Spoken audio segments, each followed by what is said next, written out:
आज हम geometrical optics को कवर करने वाले हैं। इसमें हमारे पास तीन ही टॉपिक्स हैं, रेक्टिलिनियर प्रोपोगेशन है और इसी तरह के रिफ्लेक्शन और रिफ्रैक्शन। तो आइए स्टार्ट करते हैं। अच्छा, शुरू करने से पहले मैं ज्योमेट्रिकल ऑप्टिक्स के बारे में थोड़ा बता दूं कि ज्योमेट्रिकल ऑप्टिक्स बेसिकली कहते कैसे हैं। ज्योमेट्रिकल ऑप्टिक्स जो है ये हमारे पास रे ऑप्टिक्स का नाम है, यानी इसमें जो है लाइट रेज हमारे पास रेज की फॉर्म में ट्रैवल करेंगी, जो कि हम इलस्ट्रेशन के लिए क्या ईजिली क्या यूज़ कर सकते हैं, समझाने के लिए कि क्या इमेज कैसे बन रहा है। और इसी तरह ऑप्टिकल इंस्ट्रूमेंट से जितनी भी इमेजेस बन रही हैं, लेंस से है, प्रिज्म से है, मिरर से है, उन सारों की इलस्ट्रेशन जो है हमारे पास जो है इस सारी की स्टडी को जो है हमारे पास ज्योमेट्रिकल ऑप्टिक्स कहते हैं। तो उसमें जो सबसे पहला हमारे पास है वो रेक्टिलिनियर प्रोपोगेशन ऑफ लाइट है। तो इसमें बेसिकली बात ये है कि हमारे पास जो लाइट रेज हैं वो एक स्ट्रेट फॉर्म में हमारे पास ट्रेवल करेंगी, बिल्कुल स्ट्रेट फॉर्म में हमारे पास ट्रेवल करेंगी। और इसी स्ट्रेट फॉर्म में ट्रेवल करने की जो बात है, इसी चीज़ को के लिए एक बुनियाद इन्होंने बनाई है कि लाइट रेज हमारे पास जो है उनकी वेवलेंथ जो है हमारे पास शॉर्ट है, यानी लॉन्ग वेवलेंथ की वो हमारे पास नहीं होगी। जिस तरह इधर डायग्राम में भी दिखाया हुआ है कि लाइट की जो हमारे पास वेवलेंथ है वो शॉर्ट होगी। इसी वजह से क्या इसको हम एज एक सिंगल लाइन भी क्या ड्रॉ कर सकते हैं। इसकी बहुत सारी हमें डेली लाइफ में एग्जांपल्स देखने को मिलती हैं, जैसे कि पिन होल कैमरा देख रहे हैं कि कैमरा के अंदर या दरवाजे में जो है एक छोटी सी सुराख होती है और लाइट रेज जो है स्ट्रेट होने की वजह से हमारे पास उसके अंदर से पास हो जाती हैं। और दूसरी साइड पे भी क्या हमारे पास लाइट देखने को मिलती है, सन एक्लिप्स है। इसी तरह इन सारी एग्जांपल्स जो है ये हमारे पास रेक्टिलिनियर प्रोपोगेशन ऑफ लाइट पे बेस करती हैं। एक और मैं आपको कंसेप्ट समझाना चाहता हूँ कि हमारे पास पेंसिल ऑफ लाइट क्या चीज़ है और हमारे पास बीम ऑफ लाइट क्या चीज़ है। हमारे पास वो लाइट रेज जो बिल्कुल पैरेलल ट्रैवल कर रही हों, जो हमारे पास बहुत सारी बंडल ऑफ रेज हो जो कि पैरेलल ट्रैवल कर रही हो, उसको हम कह सकते हैं बीम ऑफ लाइट। जिस तरह के इधर दिखाया जा सकता है कि ये पैरेलल रेज हमारे पास इन्फिनिटी से आ रही हैं, इनको हम बीम ऑफ लाइट भी कह सकते हैं। सेकंड, हमारे पास जो पेंसिल ऑफ लाइट है, पेंसिल ऑफ लाइट हमारे पास वो लाइट रेज का बंडल है जो कि हमारे पास या कन्वर्ज हो रहा हो या किसी पॉइंट पे हमारे पास डाइवर्ज हो रहा हो, यानी किसी पॉइंट पे कन्वर्जिंग हो रही हो या हमारे पास वो डाइवर्जिंग हो रही हो। जिस तरह के इधर मैंने दिखाया है तो वो हमारे पास कहलाएंगी पेंसिल ऑफ लाइट। तो इस टॉपिक में इतना कुछ नहीं है। आइए अपने नेक्स्ट टॉपिक की तरफ चलते हैं जो कि इम्पोर्टेंट टॉपिक है, रिफ्लेक्शन ऑफ लाइट के फिनोमेना को अगर क्या है हम एक डायग्राम से समझे तो ये हमारे पास एक प्लेन मिरर है, ठीक है। ये जो डॉटेड लाइंस है आपको नज़र आ रही है, ये एक ओपेक सरफेस के लिए या सिल्वर सरफेस के लिए यूज़ किया जाता है। जिस तरह हमारे पास एक लुकिंग मिरर होता है, उसकी बैक साइड आप देखें तो वो एक हमारे पास ओपेक होती है। अच्छा, ये हमारे पास इंसिडेंट रे है। इंसिडेंट रे वो होती है जो कि आती है, सही है, जो कि हमारे पास रिफ्लेक्ट होने के लिए आती है। सेकंड, हमारे पास जो ब्लैक में है वो हमारे पास रिफ्लेक्टेड रे है, यानी ये वो रे है जो हमारे पास पास आउट हो गई है आफ्टर रिफ्लेक्शन।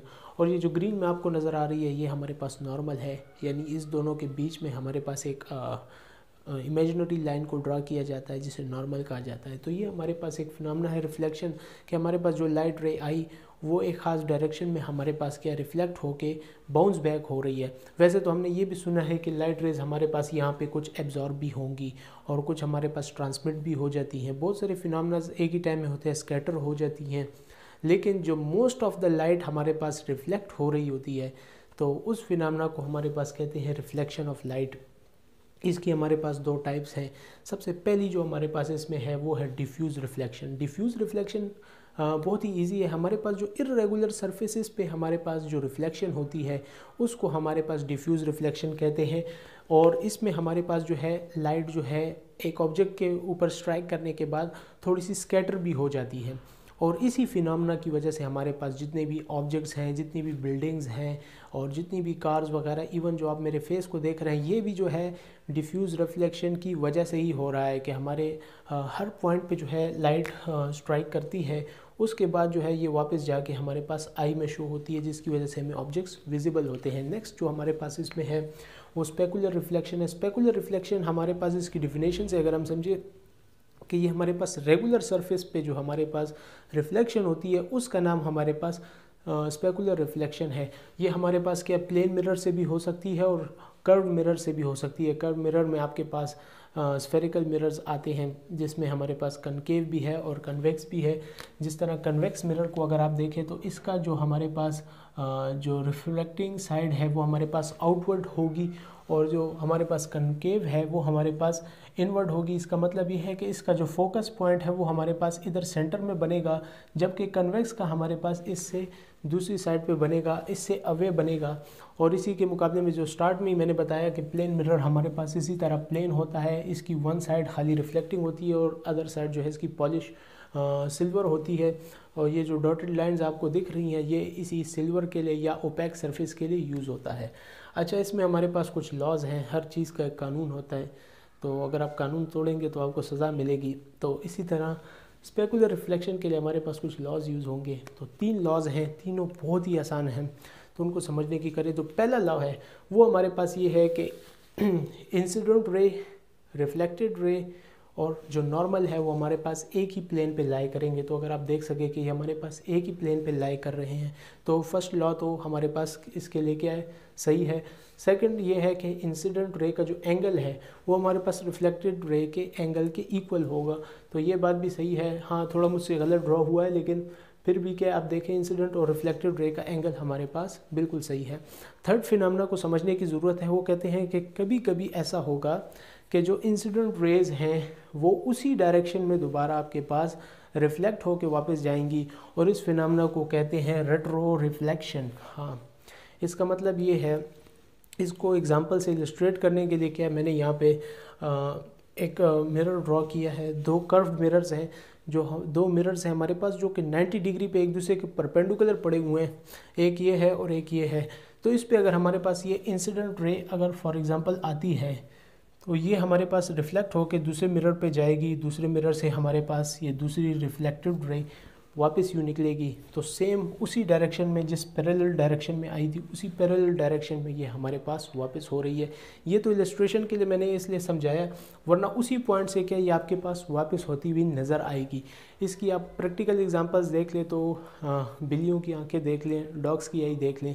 रात के टाइम आपने देखा होगा अगर उनकी आंख में लाइट पड़ जाए तो वो ग्लो करने लग जाती है। वो ग्लो जो है वो आपको रेट्रो रिफ्लेक्शन की वजह से नज़र आ रहा होता है। इसी तरह आपने जो है रोड मेंटेनेंस, ये जो है रोड के लिए सिग्नल्स वगैरह लगे होते हैं येलो कलर के, ये सारे इन पे जब भी लाइट पड़ती है तो ये रेट्रो रिफ्लेक्ट होके वापस हमें क्या है रास्ते जो है नज़र आते हैं और ट्रैफिक साइंस वगैरह जो है नज़र आते हैं। ये सारी जो है हमारे पास रेट्रो रिफ्लेक्शन की प्रॉपर्टीज़ हैं। अच्छा, अब इमेज फॉर्मेशन बाय मिरर्स देखते हैं। इसमें हमारे पास इमेज कैसे बनती है, तो सबसे पहले अगर हम प्लेन मिरर की बात करें जिसकी वन साइड हमारे पास जो है सिल्वर होगी, दूसरी साइड हमारे पास क्या है रिफ्लेक्शन करेगी। तो इसमें अगर हम ऑब्जेक्ट को किसी भी पोजीशन पे रख दें, ये जो है हमारे पास ऑब्जेक्ट है, इसको हम किसी भी पोजीशन पे रख दें तो हमारे पास लाइट रेज रिफ्लेक्ट होंगी और हमें यहाँ पर इमेज बनेगा जिस तरह के लुकिंग मिरर में हमारे पास दिखता है। प्लेन मिरर को लुकिंग मिरर भी कहते हैं, जो आईना होता है हमारे पास। इमेज तो हमें यहाँ पर दिखती है लेकिन ये इमेज असल में हमारे पास इस जगह पर बनेगी जो कि बिल्कुल इसके सामने वाली जो पोर्शन है बिहाइंड द स्क्रीन आप कह सकते हैं कि हमारे पास इमेज बनेगी। इसीलिए इसे मैंने क्या डॉटेड लाइन से भी शो किया है। तो इस इमेज की हमारे पास क्या कुछ क्वालिटीज़ होंगी, कैरेक्टरिस्टिक होंगी कि ये सेम साइज़ की होगी जिस तरह के दिख रहा भी है और same distance behind the mirror के, मिरर के बिहाइंड जो है सेम डिस्टेंस। ये इतना तो एक्यूरेट नहीं है लेकिन फिर भी मैंने कोशिश की। और लेटरली इन्वर्टेड होगी कि हमारे पास खाली लेटरल साइड पे, उसकी ऑपोजिट साइड पे हमारे पास पड़ी होगी स्क्रीन के पीछे। और वर्चुअल होगी हमारे पास कि ये डॉटेड लाइन में शो है, ये एक ओरिजिनल इमेज नहीं है। नेक्स्ट इसमें हमारे पास जो है वो कन्वेक्स मिरर पे हमारे पास कैसे इमेज बनेगी। अब जो कर्व सरफेसेस है उस पे हमारे पास जो इमेज बनती है वो हमारे पास कैसे बनेगी। पहले कन्वेक्स को देखते हैं, उसके बाद इंशाल्लाह प्लेन मिरर के केसेस को देखेंगे।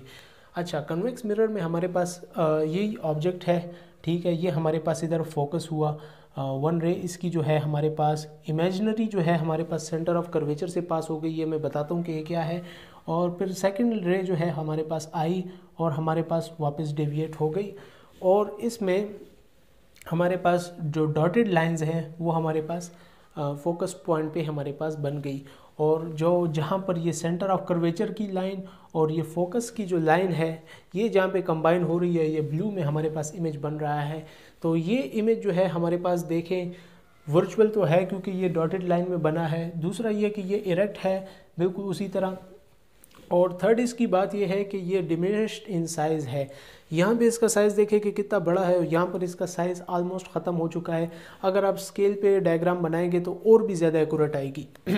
अच्छा, इन दो केसेस को पहले ड्रॉ करने का मकसद क्या था? इन दो केसेस में आप लोगों को कुछ सिमिलर नज़र आ रहा है, तो देखें दो सिमिलरिटीज़ हैं इसके अंदर।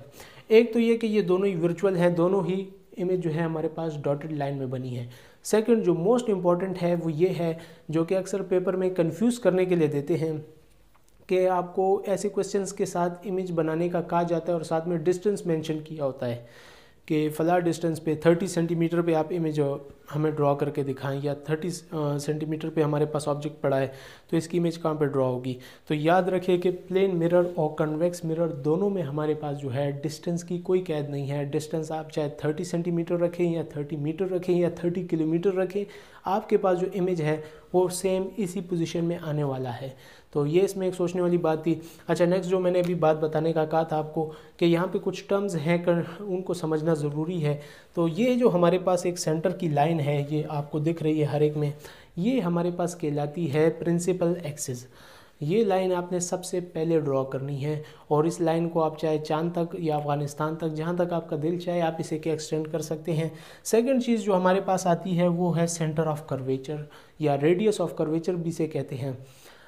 ये इसको समझ लें कि हमारे पास जितनी भी कर्व सर्फेसेस हैं, स्फेरिकल में कनकेव है या कन्वेक्स है, तो उनका हम बेसिक जो है हम इतना पोर्शन ड्रॉ करते हैं, इसके अलावा हम ड्रॉ नहीं करते क्योंकि यही हमारे इस्तेमाल में होता है। तो इसी के आगे अगर हम इसको डॉटेड लाइंस में ले जाएं तो ये हमारे पास एक कंप्लीट सर्कल बनेगा। ये हमारे पास एक पार्ट ऑफ सर्कल है। इसी सर्कल को जब हमने कंप्लीट किया तो इसका एक सेंटर भी होगा हमारे पास। उस सेंटर को हम कहते हैं सेंटर ऑफ कर्वेचर। ठीक है, इसी तरह हमारे पास है पोल। पोल क्या है? पोल हमारे पास जो है सेंटर ऑफ रिफ्लेक्टिंग सरफेस है। यानी ये जो रिफ्लेक्टिंग सरफेस का हमने जो पार्ट ड्रॉ किया है, इसका जो बिल्कुल सेंटर होगा वो हमारे पास पोल कहलाएगा। और फिर हमारे पास आता है फोकस पॉइंट। फोकस पॉइंट किसे कहते हैं? फोकस पॉइंट वो पॉइंट है जहाँ पे लाइट रेज हमारे पास फोकस होती हैं, उस पॉइंट को प्रिंसिपल फोकस भी कहते हैं। हमारे पास याद रखें कि जब लेंसेज की बात आएगी तो हमारे पास दो फोकस पॉइंट बनेंगे। एक जो है हमारे पास जो है कन्वर्जन से पहले बनता है, दूसरा हमारे पास कन्वर्जेंस के बाद बनता है। तो उसमें हमारे पास दो फोकल पॉइंट्स होते हैं। इसी तरह अब हमारे पास जो पोल का और प्रिंसिपल फोकस का आपस में डिस्टेंस है, ये डिस्टेंस हमारे पास कहलाएगा फोकल लेंथ। इन दोनों के जो मेजरिंग हम करेंगे, इस डिस्टेंस को कहते हैं फोकल लेंथ।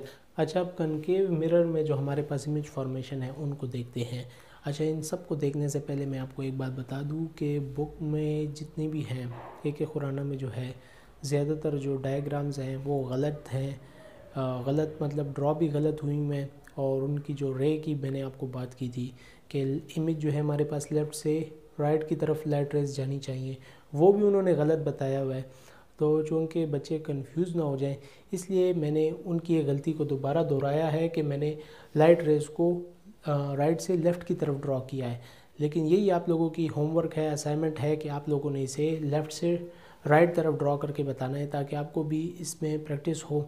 जब तक आप इसको प्रैक्टिस नहीं करेंगे तब तक ये आपसे सही ड्रॉ नहीं होने वाली। आखिर में आपको एक टिप भी दूंगा इसमें, लेकिन उससे पहले मैं चले इसको शुरू करते हैं। फर्स्ट केस जो हमारे पास है, यानी हमारे पास जो ऑब्जेक्ट है वो हमारे पास इन्फिनिटी पे पड़ा हुआ है, कहीं पे भी पड़ा हुआ है। तो इस तरह के जो केस होता है ये बहुत ही सिंपल है कि आपने एक रे जो है इसके टॉप से लेके उसको रिफ्लेक्ट कराना है मिरर से, और फिर उसको प्रिंसिपल फोकस से पास कराना है, और जो सेकंड रे है वो भी हमारे पास के प्रिंसिपल फोकस पे ही जो है वो हमारे पास फोकस होगी। तो इससे जो हमारे पास इमेज बनेगा वो हमारे पास वेरी स्मॉल होगा, और हमारे पास जो इमेज है वो इसकी इन्वर्टेड आएगी। यहाँ पर हमारे पास इमेज भी हमारे पास इसकी इन्वर्टेड आएगी, जो कि बहुत ही डिमिनिश साइज़ की होगी। तो ये हो गया फर्स्ट केस। इस केस को आप हाथ से भी ड्रा कर सकते हैं, इसीलिए मैंने यहाँ पर इसे बहुत ही रफ ड्रा किया है। इसे आप जिस तरीके से चाहे ड्रा कर सकते हैं, बहुत ही सिंपल केस है। ये आता भी नहीं है पेपर्स में, लेकिन बताना ज़रूरी था। सेकंड हमारे पास है ऑब्जेक्ट बियॉन्ड सी, कि ऑब्जेक्ट अगर हमारे पास सी से पीछे पड़ा हुआ है तो हमारे पास क्या होगा। अच्छा, इसमें एक और बात मैं आपको बताना भूल गया कि जो मेजरमेंट्स है वो आपने ये तो मैं बता चुका कि मेजरमेंट्स तो आपने नाप तोल के लेनी ही है, लेकिन मेजरमेंट्स के पीछे या उसके बीच में जब आपके पास ऑब्जेक्ट की प्लेस करने की बारी आएगी तो उसको भी आपने नाप तोल के ही रखना है।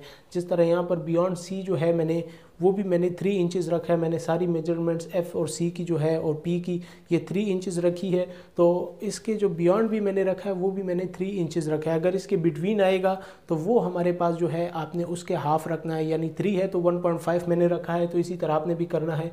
तो ऑब्जेक्ट अगर हमारे पास बियॉन्ड सी पड़ा हुआ है तो एक रे आपने क्या है, ये हमेशा से रूल है कि एक रे आपने क्या है एक मिरर से रिफ्लेक्ट कराई और वो आपने प्रिंसिपल फोकस से पास करा दी। सेकंड रे आपने डायरेक्ट क्या प्रिंसिपल फोकस से पास कराई और आपने क्या है उसको क्या है एक लाइन वहाँ से ड्रॉ कर दी। तो इसका जहाँ पर भी इमेज बनता है वो आपके पास आएगा सी और एफ़ के बीच में। अगर आपने लाइंस सही तरीके से ड्रॉ की हैं तो आपका इमेज जो है सी और एफ़ के बीच में आने वाला है। बिल्कुल एग्जैक्ट किया, ये 1.5 पे आया है हमारे पास। तो अगर हम इस इमेज को देखें तो ये हमारे पास जो है वो रियल भी है, इन्वर्टेड भी है और डिमिनिश्ड इन साइज़ होगी इस ऑब्जेक्ट के मुकाबले में, यानी जो ऑब्जेक्ट है उसके मुकाबले में हमारे पास इमेज का जो साइज़ है वो बिल्कुल डिमिनिश्ड आएगा।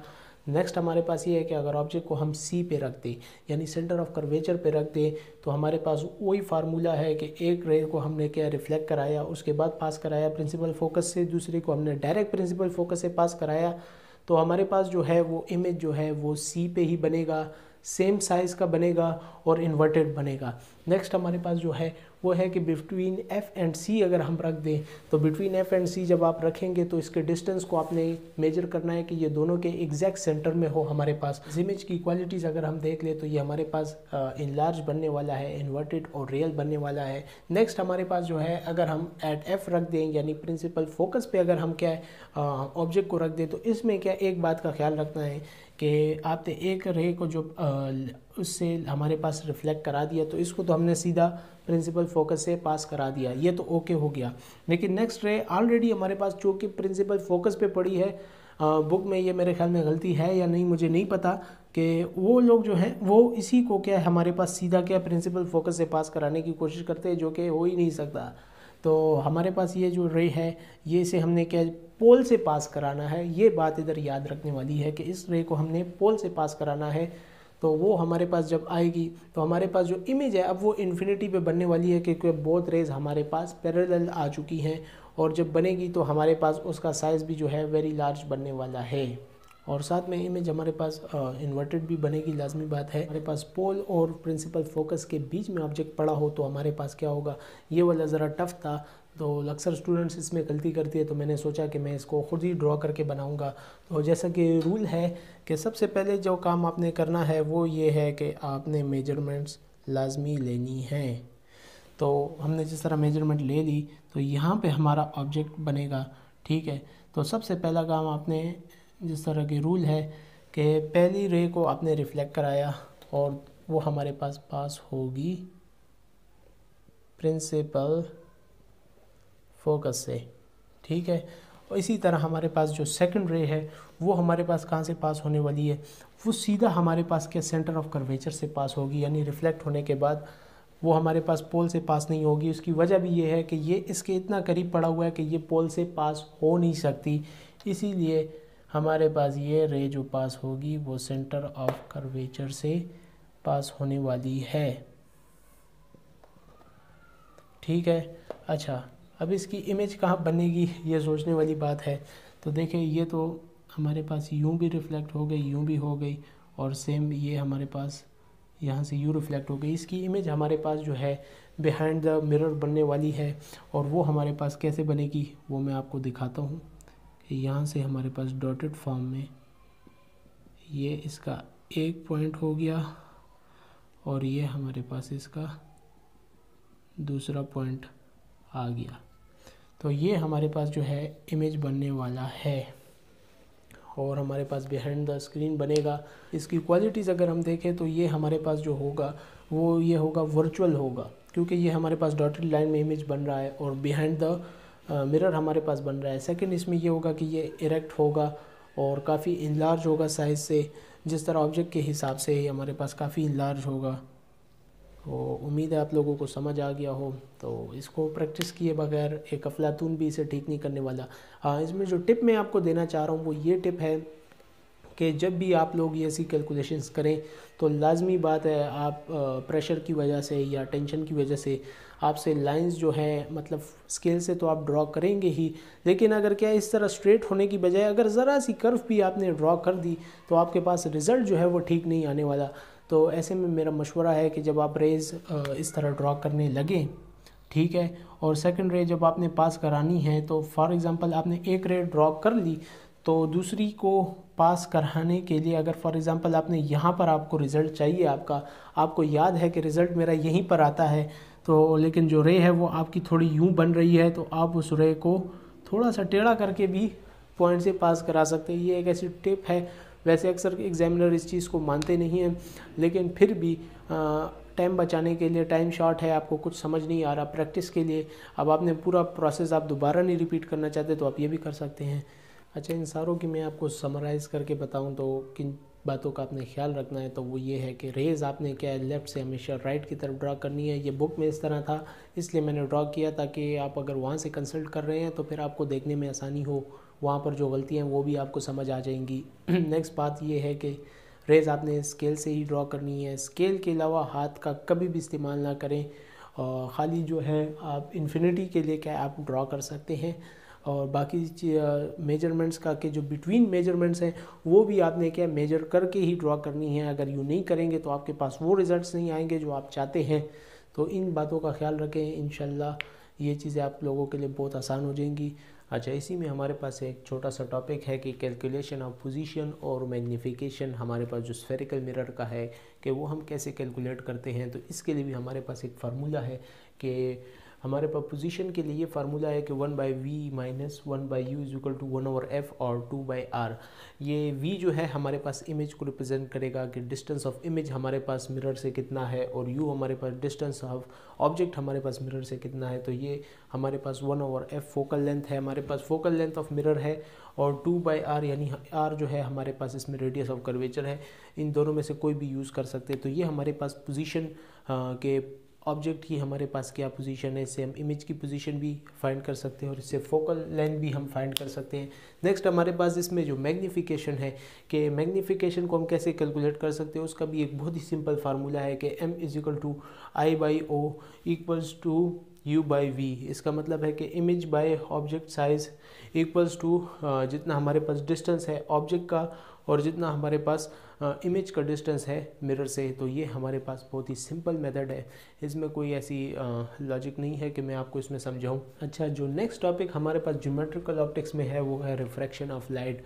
रिफ्रैक्शन ऑफ लाइट हमारे पास ये है कि जब भी एक मीडियम से लाइट दूसरी मीडियम में जाएगी तो उसका हमारे पास जो है ऑप्टिकल पाथ जो है वो हमारे पास चेंज हो जाए, तो ऐसे फिनोमेना को कहते हैं रिफ्रैक्शन ऑफ लाइट। ये होता क्यों है हमारे पास, ये होता हमारे पास जो है वेलोसिटी की चेंज की वजह से है कि जब भी हमारे पास लाइट रे एक मीडियम से दूसरे मीडियम में जाती है तो उसका हमारे पास वेलोसिटी चेंज हो जाती है, जिसकी वजह से हमारे पास रिफ्रैक्शन होती है।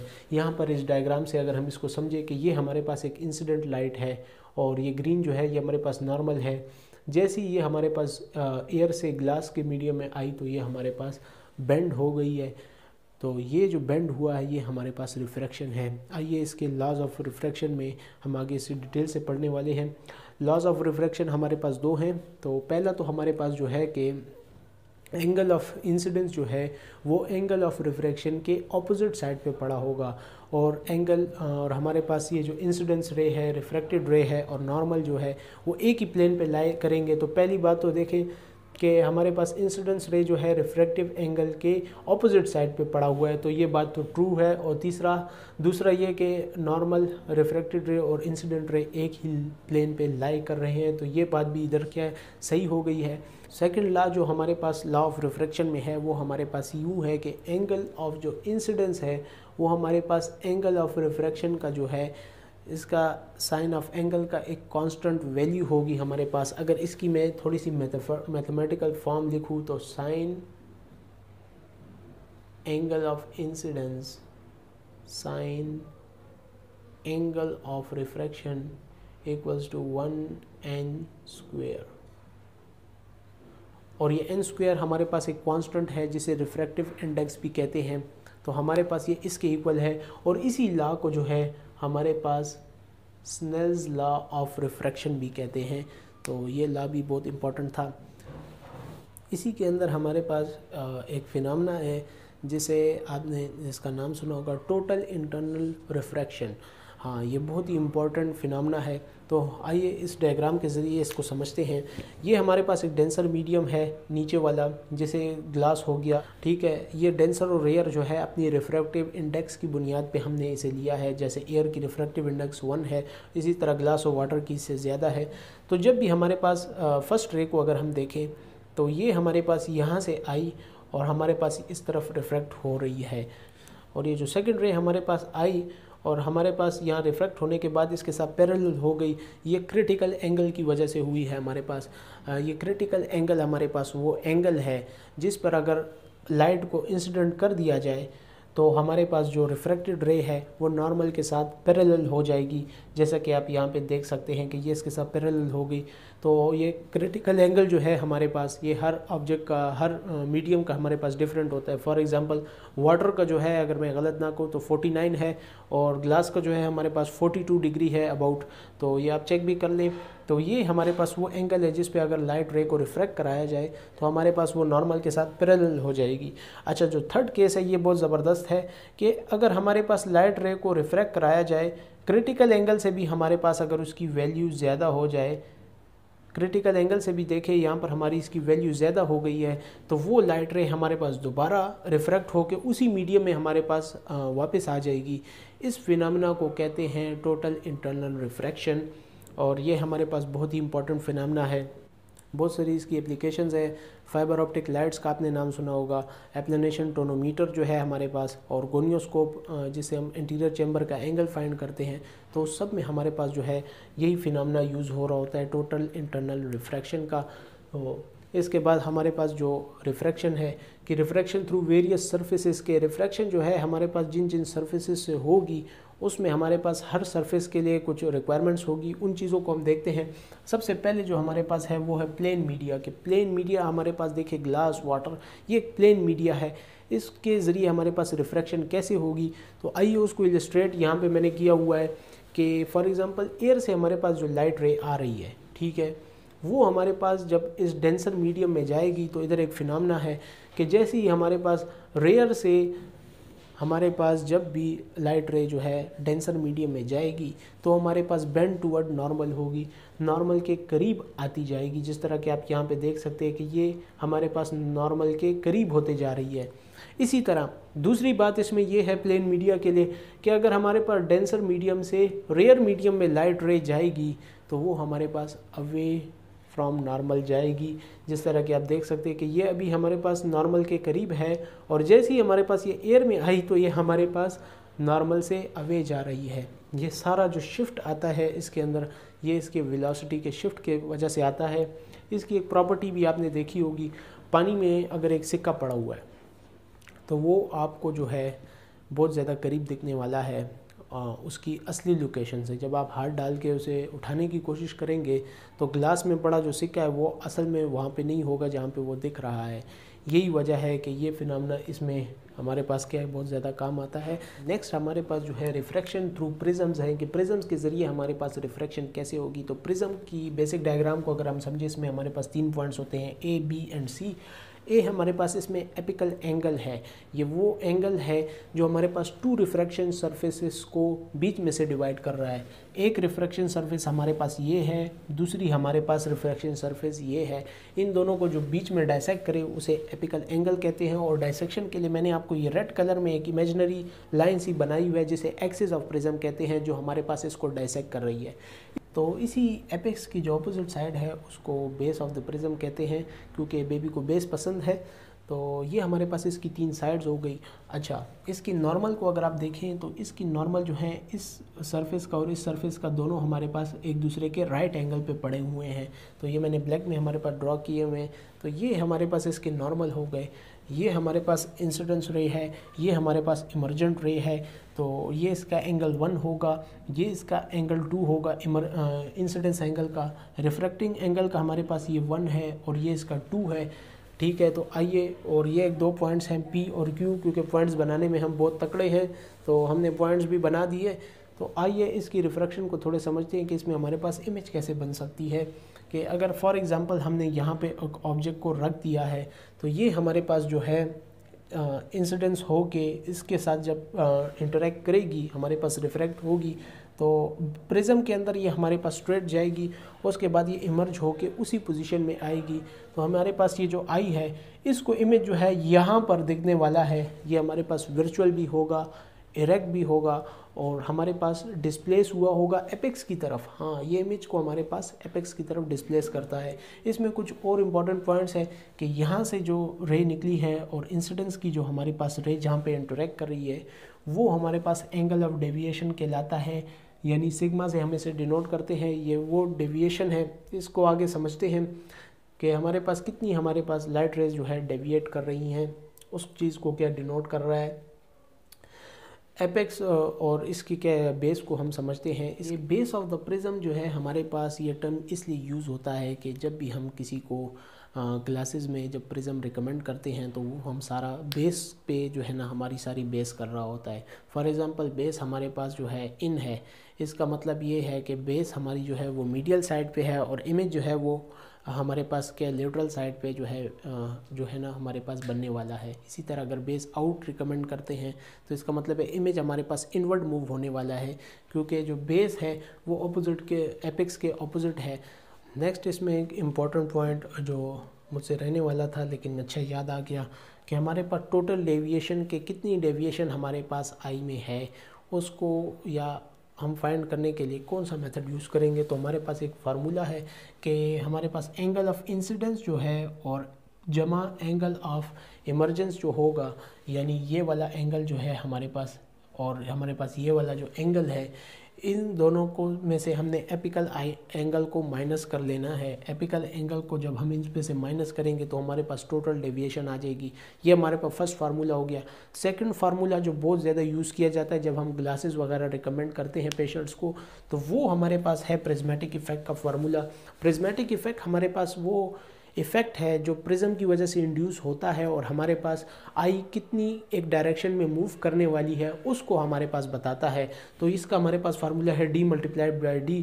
ये स्मॉल d जो है ये हमारे पास डिस्टेंस है from optical centre in centimetre, और दूसरा हमारे पास जो है power of lens in dioptre है।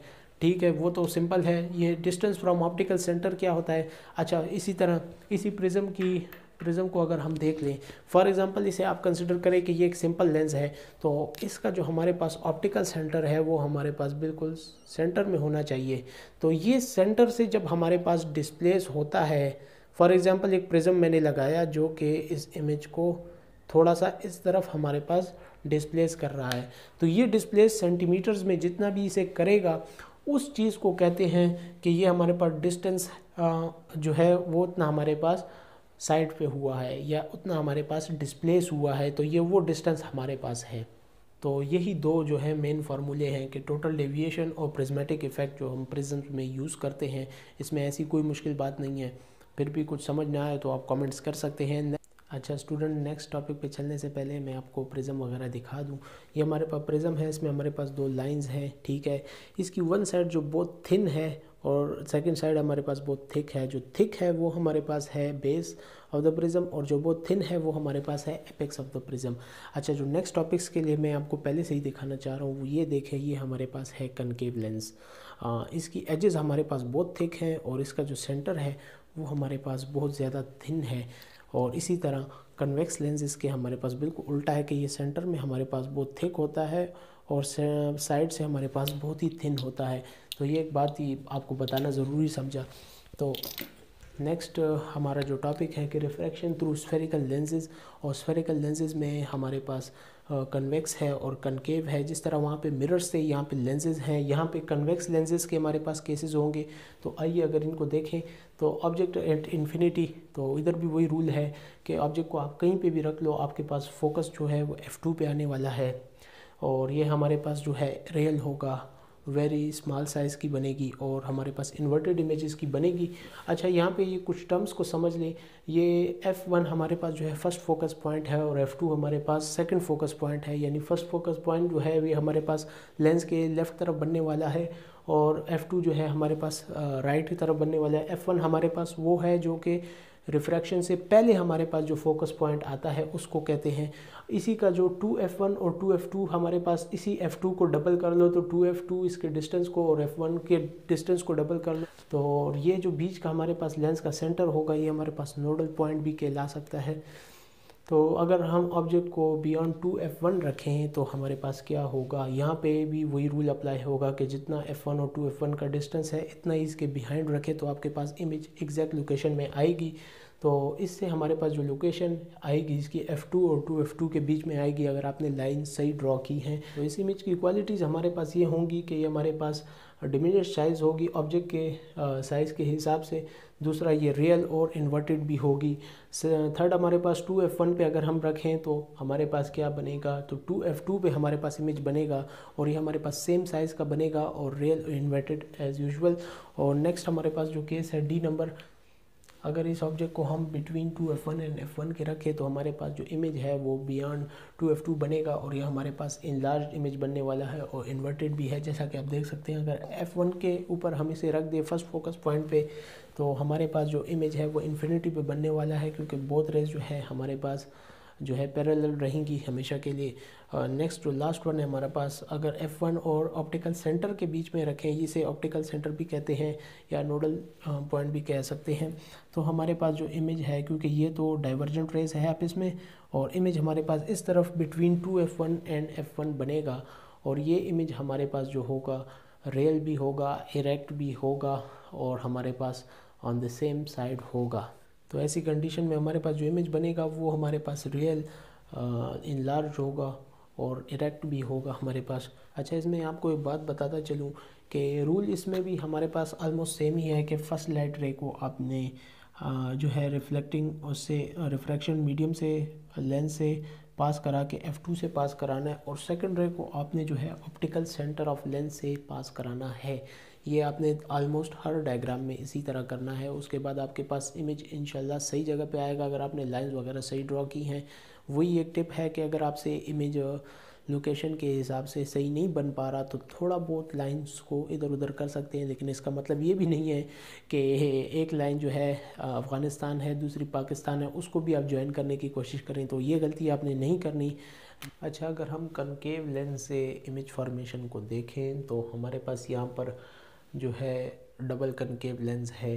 तो इसमें हमारे पास अगर हम ऑब्जेक्ट को कहीं पे भी रख दें, मैंने तो यहाँ पर रखा है, लेकिन अगर आप ऑब्जेक्ट को कहीं पे भी रख दें तो आपके पास जो इमेज है, देखें अगर वन रे को हम क्या है सेंटर ऑफ लेंस से पास कराएं, सेकंड रे को जो है हम पैरेलल पास कराएं लेंस से, और यहाँ पे कन्वेक्स लेंस की तरह यहाँ पर ये रेज जो है कन्वर्ज नहीं होने वाली बल्कि आपके पास जो है डाइवर्ज होने वाली है, क्योंकि कनकेव लेंस की प्रॉपर्टी है कि वो लाइट रेज को डाइवर्ज करता है और हमारे पास इमेज जो है सेम साइड पे बनने वाली है। अच्छा, इसमें एक और बात भी है कि हमारे पास जो फोकस पॉइंट है 1 और 2 जो है इसमें ऑपोजिट हो जाता है कि फोकस पॉइंट 2 जो है वो हमारे पास इस साइड पे आता है, क्योंकि इमेज इस साइड पे बन रही है इसीलिए हमारे पास फोकस पॉइंट जो है इस साइड पे आता है। कनकेव लेंस हमारे पास मायोपिया में यूज़ होते हैं, इसके अलावा स्लिट लैम्प एग्जामिनेशन में as a ruby lens use होते हैं इसके, और कन्वेक्स लेंस जो हमारे पास थे वो हमारे पास हाइपरमेट्रोपिया, प्रेसबायोपिया और इसी तरह गोनियोस्कोपी वगैरह और फंडस एग्जामिनेशन के लिए यूज़ होते थे। नेक्स्ट हमारे पास जो इसमें है कि रिफ्रैक्शन थ्रू सिलेंड्रिकल लेंसेज के, सिलेंड्रिकल लेंसेज के में हमारे पास इमेजेस किस तरह बनेंगी, तो उसमें हमारे पास 3 किस्म की इमेज बनेगी। एक तो ये है कि simple cylinder image, compound cylinder image और मिक्स्ड सिलेंडर इमेज। इससे पहले मैं थोड़ा बैकग्राउंड बता देता हूँ कि हमारे पास जो कॉर्निया है वो हमारे पास एंटीरियर रिफ्रैक्टिव पार्ट है आई का, तो उसमें हमारे पास लाइट रेज जो है सिंगल प्लेन से हमारे पास नहीं आ रही होती बल्कि हमारे पास मुख्तलिफ प्लेन से आ रही होती है, लेकिन फॉर कंसिडरेशन हम 2 प्लेन्स कंसिडर करते हैं, वर्टिकल और हॉरिजेंटल। तो जब भी हमारे पास इन दोनों से इमेज इस तरह बने कि वन जो रे है हमारे पास वो रेटिना पे हो और दूसरी हमारे पास इन फ्रंट हो या बैकवर्ड बन रही हो तो उसको हम क्या सिंपल कहते हैं, क्योंकि वन रे जो है वो हमारे पास रेटिना पे फोकस हुई है। सेकंड हमारे पास इसमें कंपाउंड आता है। कंपाउंड में ये होता है कि हमारे पास बोथ जो है या इन फ्रंट होता है या बोथ हमारे पास बैक साइड पे बन रही होती है रेटिना से।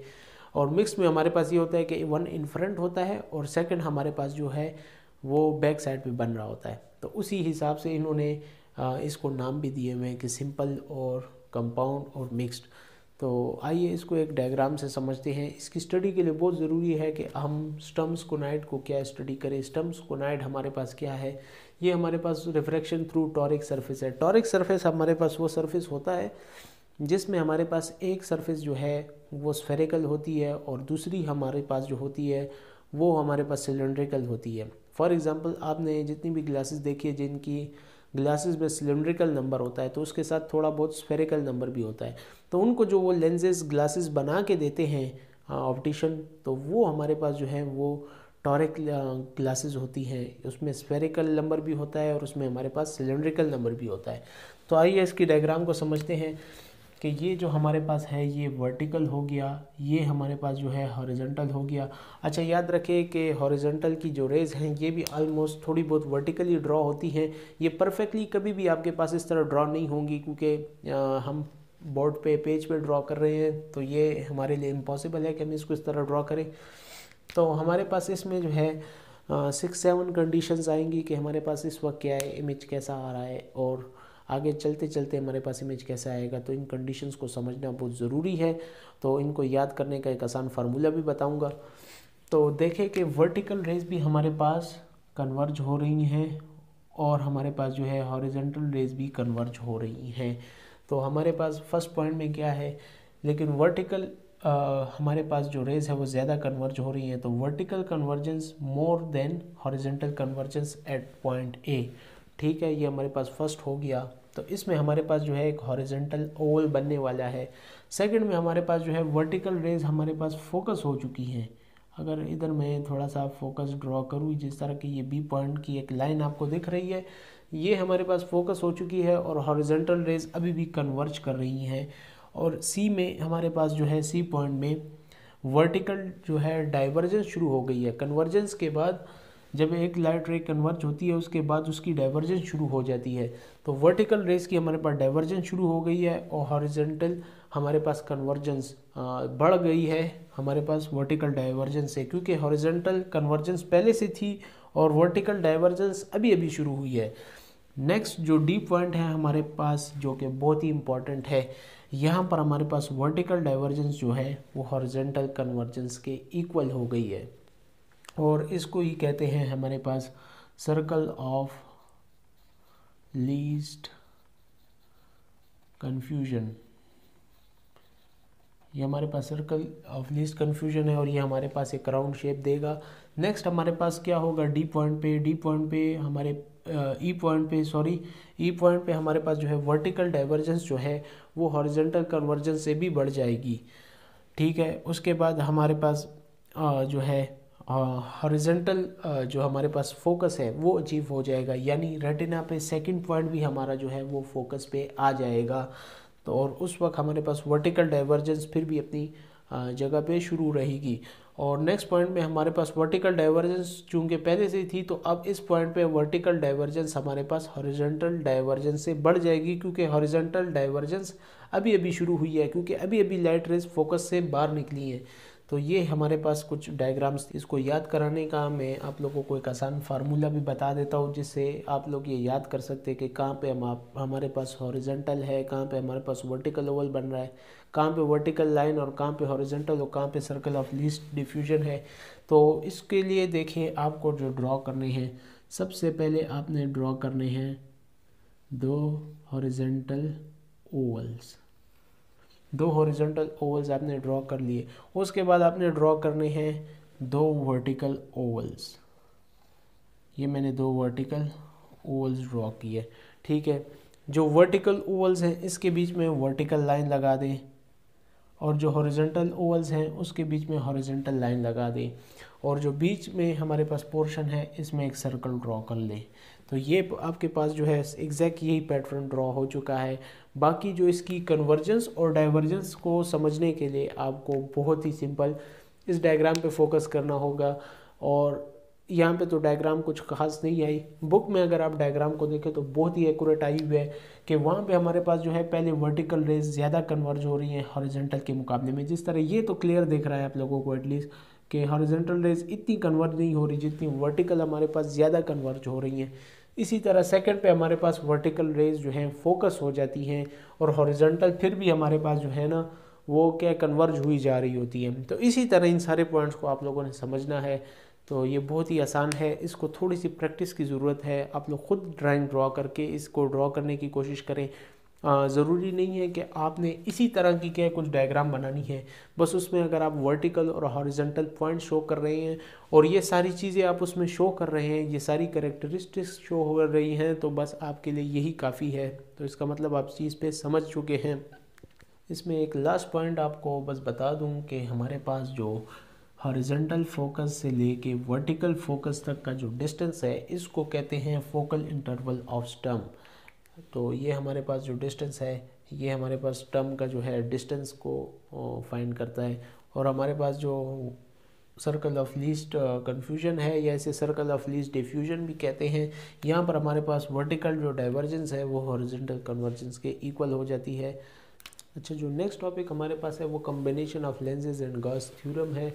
कम्बिनेशन ऑफ लेंसेज को अगर आप समझिए, अगर हमारे पास फॉर एग्जांपल मुख्तलिफ लेंस पड़े हुए हैं, ये फर्स्ट लेंस है, ये सेकंड लेंस है, ये थर्ड लेंस है और ये फोर्थ लेंस है, तो कम्बिनेशन ऑफ लेंसेज हमें ये बताता है कि जब वन लेंस से हमारे पास लाइट रेज रिफ्रैक्ट होंगी तो ये जो फर्स्ट लाइट रेज जो रिफ्रैक्ट हुई हैं ये हमारे पास एज अ ऑब्जेक्ट काम करेगा इसके लिए, और इसी तरह जब इससे रिफ्रैक्ट होंगी तो ये हमारे पास इसके लिए कि एज अ ऑब्जेक्ट काम करेगा, और इसी तरह ये सिलसिला चलता जाएगा। तो ये इस तरह की जो कैलकुलेशंस है ये काफ़ी मुश्किल थी। इसको आसान करने के लिए क्या एक थ्योरम है गॉस थ्योरम जिसे कहते हैं, ये हमारे पास कहता है कि आपके पास इसमें 2 प्रिंसिपल पॉइंट्स होंगे, ठीक है, P1 एंड P2 जिस तरह के यहाँ पे दिख रहे हैं, और 2 हमारे पास इसमें प्रिंसिपल फोकाई होंगे F1 और F2, और 2 हमारे पास नोडल पॉइंट्स होंगे N1 एंड N2 ये हमारे पास हैं। तो ये कहते हैं कि जब भी ऑब्जेक्ट आपके पास होगा तो उसमें ऐसा सिस्टम होगा कि फर्स्ट रे हमारे पास जो है वो प्रिंसिपल प्लेन 1 के से हमारे पास रिफ्लेक्ट करने के बाद P2 से रिफ्लेक्ट करते हुए F2 की तरफ आएगी, और सेकंड रे हमारे पास जो है वो N1 पे आएगी, फोकस होगी, और उसके बाद वो N2 पे आएगी। और ज़रूरी नहीं है कि ये हमारे पास पैरेलल हो, ये बात भी इन्होंने लिखी हुई है, इसीलिए इसको डॉटेड लाइंस में शो किया हुआ है।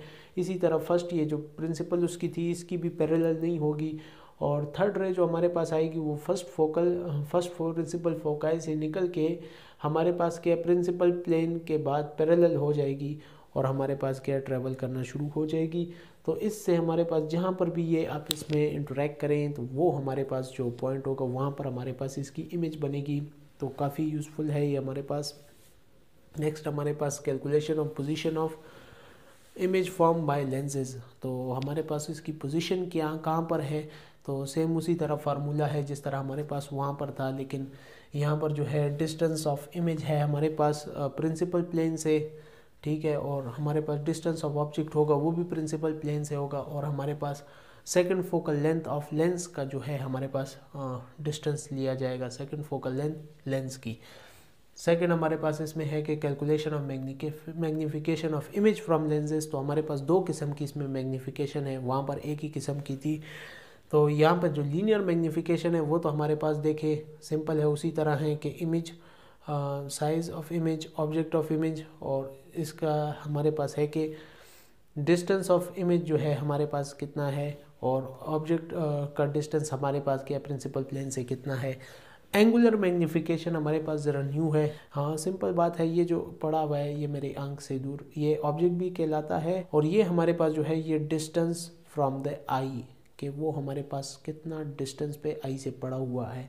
तो ये हमारे पास एंगुलर मैग्नीफिकेशन कैलकुलेट करेगा। तो आज का जो हमारे पास लास्ट टॉपिक है वो है डायोप्ट्रिक पावर ऑफ लेंसेज। तो इसे वर्जिन्स भी कहते हैं। तो सबसे पहले जो हमारे पास सिंपल सा फार्मूला है D = 1/f2 और ये एफ जो है हमारे पास सेकंड फोकल लेंथ है लेंस की। नेक्स्ट हमारे पास एक फार्मूला है कि अगर हमारे पास लेंस जो है बहुत ही ज़्यादा थिन है तो उसके लिए जो फार्मूला यूज़ होता है उसमें असल में हमारे पास दो लेंसेज के कॉम्बिनेशन को यूज़ किया जाता है। एक उसकी एंटीरियर सरफेस को भी कैलकुलेट किया जाता है और उसकी पोस्टीरियर सरफेस को भी सेपरेटली कैलकुलेट किया जाता है। जिस तरह के कॉर्निया हो गया, लेंस हो गया, तो उसके लिए हमारे पास D0 is equal to D1 plus D2 हो गया।